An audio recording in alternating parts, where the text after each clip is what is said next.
When Knights of the Frozen Throne was first announced, the Death Knight cards received a ton of hype.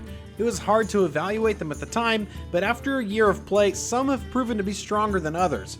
In this video, we'll be breaking down the top 5 Death Knights from the Knights of the Frozen Throne and diving into what makes them so strong. Anduin is a card that can turn games around on its own.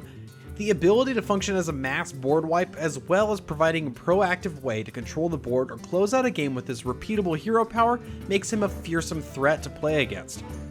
While he's not quite the menace he once was when paired with pre-nerf Raza the Chained, Anduin's still a potent threat and a powerful tool in many priest decks, so he comes in at number 5 on our list. While Malfurion may see the most play out of any Death Knight on this list, he comes in at number 4 because his power isn't in winning the game on his own, but in providing consistency. When a player slams down Malfurion, the game doesn't feel like it's getting warped around him, but it does feel like the player with him has a sizable advantage. He makes his way out into almost every druid deck in the game right now due to his flexibility and power, but can't overtake the top 3 on our list. When Rexxar was first announced, he looked like a continuation of the Control Hunter meme that Hearthstone players had come to know and love in spoiler season for years.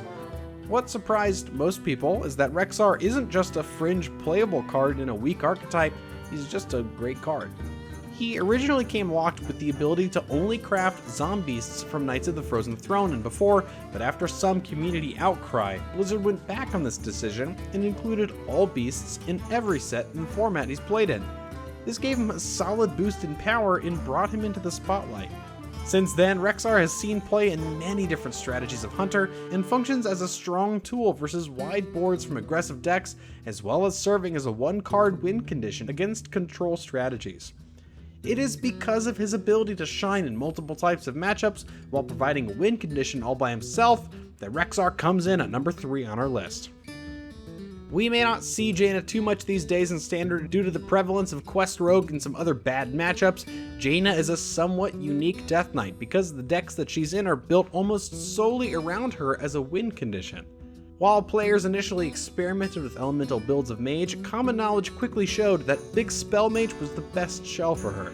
Frost Lich Jaina warps games around her and can snowball her advantage to turn her hero power into an army of water elementals. When a player is facing down a Frost Lich Jaina, they often have to play suboptimally in order to avoid giving their opponent free elementals, but get punished anyway by AoEs, polymorphs, and voodoo dolls.